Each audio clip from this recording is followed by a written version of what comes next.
Hey, light workers and lurkers, this is Drayana Hathor, and today I want to talk about how merge can be used and is often used as a weapon formed against you in this society.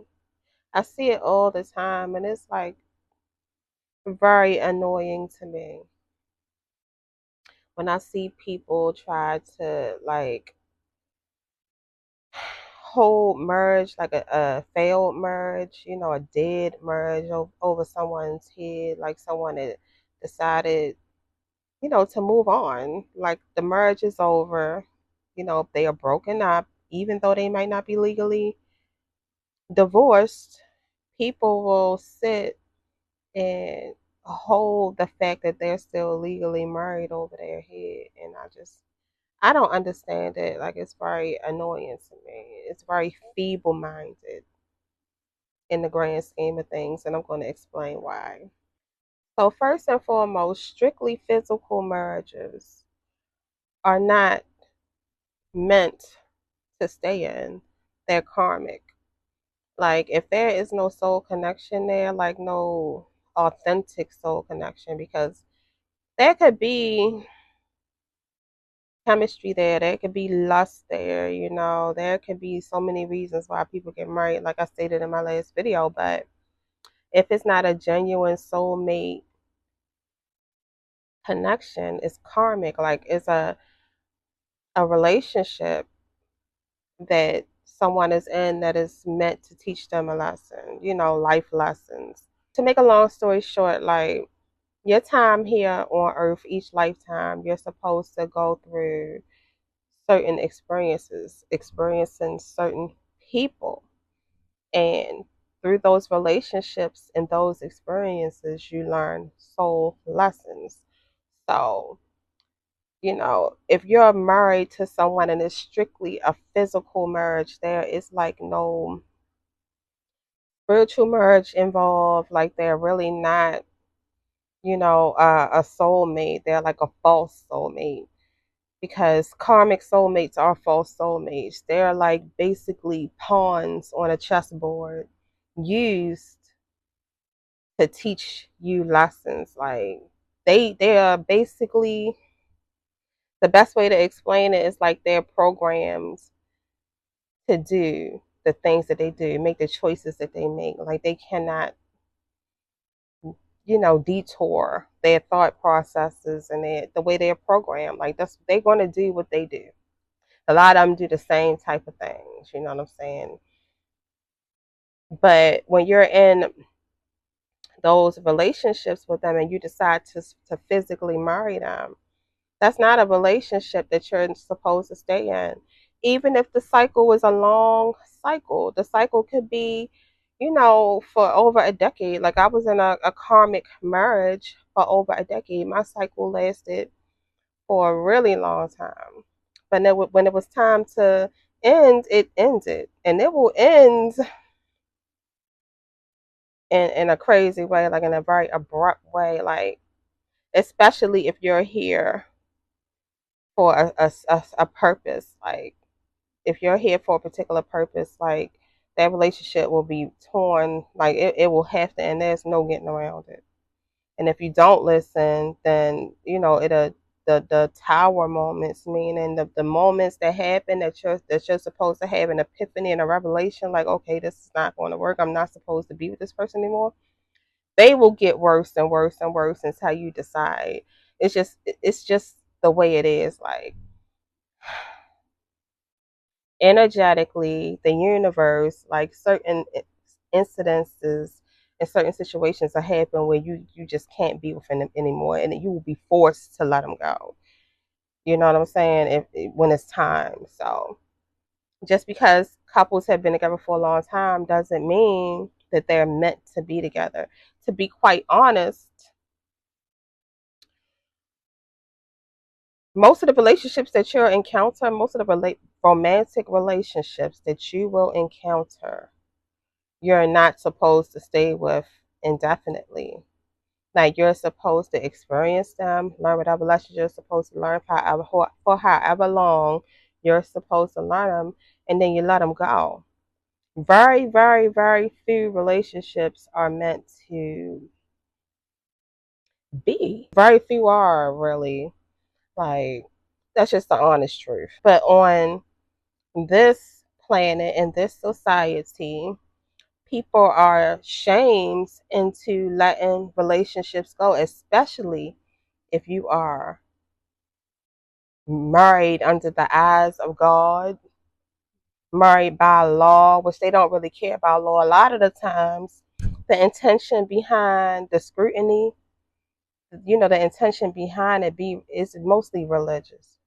It's religious criticism. It's coming from a religious standpoint. You know, and to be honest, there are a lot of marriages, really most of the marriages that have been put together under the eyes of God are not even godly, they're karmic. Most marriages are karmic. Most of them are. And people are guilted into staying in karmic marriages. Like a lot of the times the church will teach you that you're supposed to put up with any and everything because you're married to somebody, and that's karmic in itself. People use the marriage title to stay in relationships. Like, um, what's the lady on TikTok? I mean YouTube. The lady called Peach or whatever. She always says that she's not leaving her husband. Her husband cheats. Her husband has other babies out, or he's had a baby, I think, outside. Peach McIntyre. I'm just naming people that are kind of familiar on the internet, just to give some examples. But husband has had babies out, a baby, I think at least one outside of her, or she says if he did, it's like a whole bunch of shit. But she says that she's not leaving her husband. That's her, because he's her husband. Like all that shit is toxic and karmic. You know what I'm saying? Like, but a lot of people will use the marriage title to say that's why they're in a horrible karmic relationship. They use the marriage title to kind of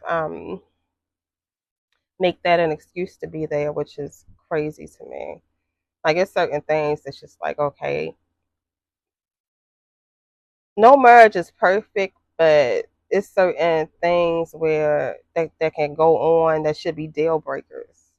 There should never be a relationship. I don't care if you're married or not, where you don't have any deal breakers and you want to use the excuse of being married for not having any boundaries or deal breakers. Like that's crazy to me. But people use marriage as like an excuse for a lot of things. Another thing is people are shamed for moving on after a marriage has ended. Like the marriage could be dead, done, and people will shame someone for moving on after it's dead, done, and over. An excuse I can give for that is Remy Ma and Papoose. So Papoose, that marriage to me looked like an unrequited situation. It looks to me like he's the only one that took the shit seriously. Like Remy Ma didn't really take it seriously. She just benefited from the fact that he took it so seriously. Like he really, I, he played the role. He played his part. He held it down, and she didn't take it as seriously as him. She just benefited from the fact that he did. So him deciding to leave wasn't so much of an issue, but the fact that he's with someone that people don't really like. For some reason, people don't like Clarissa. So the fact that he's with her and Clarissa is so open about how she feels about him. I see a lot of people calling Clarissa slow and saying, that she did this, like got a tattoo of a married man's name. And I'm looking like, first of all, like his quote unquote wife been moved on with another man publicly. Like, obviously the shit was over. Now, whether he tried to hold on to it while she was with the other man and was trying to make it work, he admitted that he didn't let go of it when he should have, when he saw what was going on, and when he supposed to have gotten that epiphany that it's time to let it go. It's over. He held on to it for a bit longer, but at the end of the day, like his quote unquote wife, was moving in a fucked up way. Like she it was a karmic marriage. Point blank period. That was a karmic marriage that hopefully he learned from. It don't seem like he let it change him. He still seems like a good guy. So kudos to him. But that was a karmic marriage. So for him being still called married, even though they are still legally married, but that's a piece of paper. Once he knew that it was over, and once she knew that it was over, and once both of them basically let go, which is he was probably the last one to let go, but once people mentally detach and move on with their lives, a piece of paper doesn't matter. You can't hold a piece of paper over someone's head. That's not how it works. That's not, I mean, that's how it works in the physical realm, the 3D realm, but that piece of paper don't mean shit. If the relationship is over and even one of them are with each other anymore mentally or emotionally or physically, then it's over. Whether that piece of paper, exists as still being valid or not, it's over, you know. So, I mean, me personally, like I said, was in a 14-year relationship with my ex-husband. Okay. With he and I pretty much knew that he was not my husband. I knew that he was not the person that I was supposed to be with. Like, I didn't feel that kind of connection with him. He proposed to me. We met in 2006. He proposed to me in 2007. I didn't marry that man until 2017. We were engaged for a whole 10 years. Like, I just didn't feel like he was my husband. You know what I'm saying? But people asking me why I ain't want to marry him. When are we getting married? It even got to the point where my daughter was asking me, our daughter, like, why you haven't married my father? I think he was getting her to ask me that. And then I had a situation in my life where it kind of changed. Like, I went from being laid off at a job I had, and I was going to start a business. I was like, I might as well go ahead and marry the man after 10 years. So I married him after being engaged for 10 years, but I knew that he was not the one. He was the one that I was with at that moment, but I just didn't feel intuitively and emotionally that that he was the one. The one. I didn't feel that. But I ended up marrying him anyway after 10 years. And our marriage, we lasted another 4 before we broke up. And the way we broke up was quite dramatic. Like, it was a couple of tower moments happened. Well, really, several happened throughout the years, but they it was 2 significant ones that happened that led to us just breaking up or whatever. But if it was up to him, it still would have drug on more. Like, you know what I'm saying? But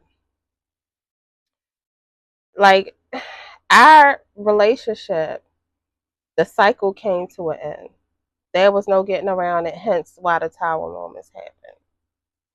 And I needed to prepare, and he needed to be out of the way for me to continue on my path. I didn't know I was going to have a spiritual awakening, but soon thereafter, probably within like the next 6 or 9 months, I had my great awakening. So that's just the way that my path was set up. Where at a certain point we were supposed to part ways, and I was supposed to continue on my path unknowingly, going into my great awakening, which changed my entire life, you know. And after we broke up, I sent him divorce papers maybe like a year later, and he didn't want to sign them. So literally, we've been broken up for 5 years now. We broke up, it was actually 2020. When we get married?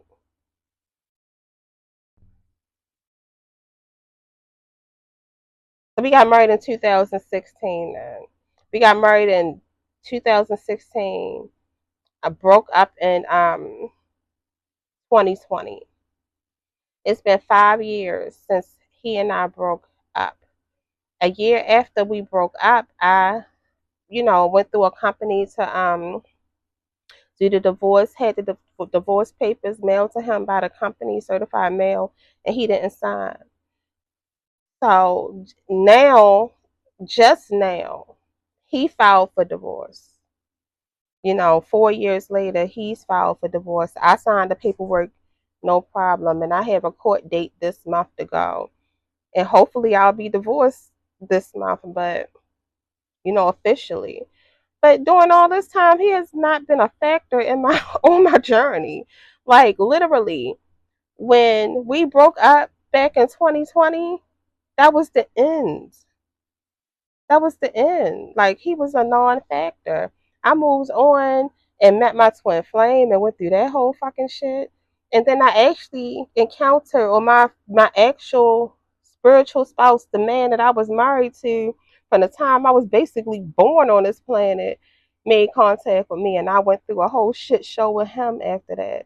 Like the man that I was legally married to was a non-factor, even though there was still legal paperwork and we were still legal on paper. Like that shit don't matter in my mind, and in reality, it was done. And anything I did after we broke up, karmically, I was good. I didn't have any bad karma. I didn't do anything. It wasn't cheating. It wasn't none of that because it was over. You know what I'm saying? And that's what people miss. Once it's over, whether it's paperwork or you're legally divorced or not, once it's over, you're karmically free to do what you want. Long as you're healed and you're moving in a healed way and not in a toxic or karmic way, you're good. You're karmically good. I'm karmically excellent. I have A1 karma. So yeah, that's why when I see people talking like that, like it's very annoying. Like stupid shit annoys me, and that's like very dumb to me. You know what I'm saying? People just be, and it's mostly karmic people that think so short sighted. To be quite honest, or people that don't know how to let others go and don't know when shit is over, dead and done. So basically, like if you know in your mind that you're done and it's over. If and especially if you all are living separate, you've moved on with your life, whether it's on paper or not. If one or both of the parties involved are totally done, it's done. That's how it works. The same way I was saying, with spiritual spouses, the way you go into a spiritual marriage is both people are on the same accord. Both have the intention of being together. Both have the intention of coming together, working together, living a life together. The same intention happens, when you want to separate, when it's not working. If one or both are not all in, or if one or both say it's done, it's done. You can't force nobody to be with you, and you can't force something to work when both people are not in it.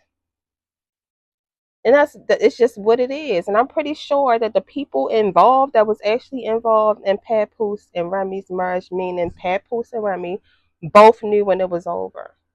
Remy probably knew before Papoose knew, but they both knew when it was at one point or another, and they moved on. So, like, people, bringing up a dead ass marriage, trying to hold it against others, and that shit is whack. Like, I don't like it. And then another thing, and the last thing, is that a marriage can be dead, done, and over, and people still choose to be together because of the pressures of society, or whatever. Like, and people have free will to stay with someone that they don't feel like they should be with, whatever. I mean, depending on the dynamic, it won't last anyway. Like it'll be forced apart anyway, especially if it's a karmic and a non-karmic. Like it'll be forced apart. It won't be able to stay. But that's pretty much it. I just don't like how basically religion uses marriage to have people stuck in karmic cycles. Is that's all it is. It's like a cycle of learning. Say you're in college and you're taking a damn course. You know, your course supposed to last for a few months. Once you're done that damn course, you're supposed to move on to a more advanced course. Why would you want to stay stuck in a damn course when you pretty much have been taught everything you need to know? You've seen all you need to see. Like, why would you want to keep repeating the same damn course?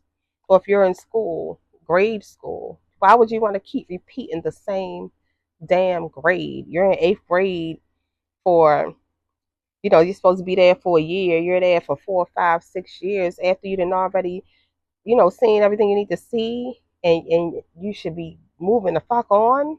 Like, why would you continue to stay? Like, if only thing that's going to do is have you paying karmic debt, because you will have to go through some shit until you decide to do what you're supposed to do, and that's get your ass up out of there.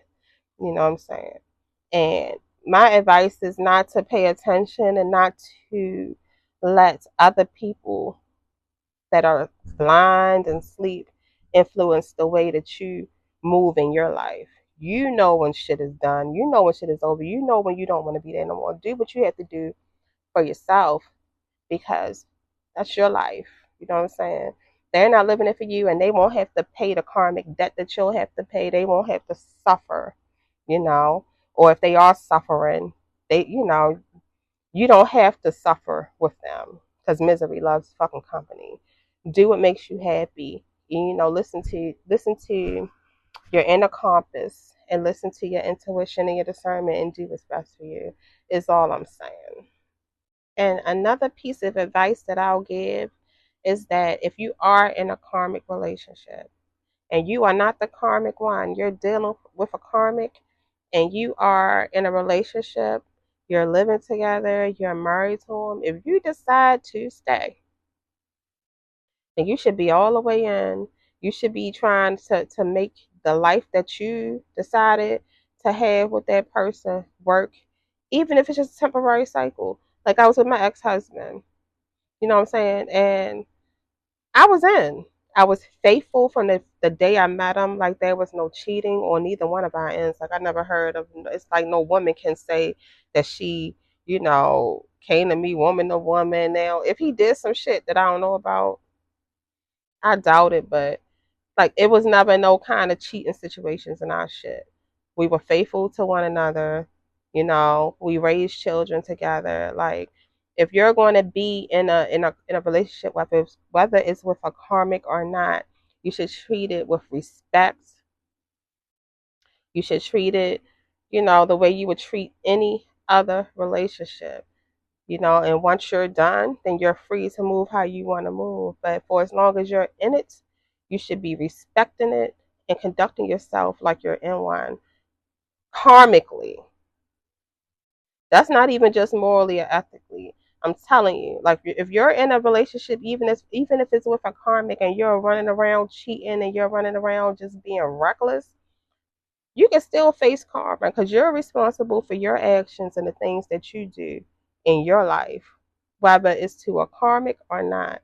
So conduct yourself like you're in one. If you're going to be in it, be all the way in it. Or you'll have to pay karmic debt. You'll have to pay karma for your actions. You know what I'm saying? I mean, and that's the truth.